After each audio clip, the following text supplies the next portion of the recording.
ya dunia mah pamere Allah lantaran atuh didatangkeun ge ku Allah henteu kumaha tuh usaha haju untung aya nu mere dan lain sebagainya atuh dunia dikumpulkeun ku Gusti Allah teh kapan laisa bizatiha nu dimaksud laisa maksudan bizatiha dunia ulah dimaksud zatna tapi ahwal dunia jadikeunlah jangzadan lil mi'ad bekal ka akhirat.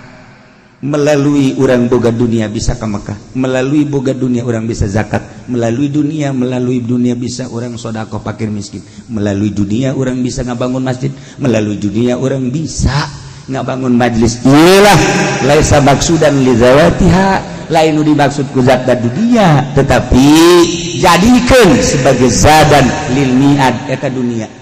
Di udag-udag ge dunia teh kurang, ai lain wayah nama ja'atul lepas mae. Sanajan cicing bae ge urang dunia bakal loba maloba nu dedeule gerakna cinta dunia jeung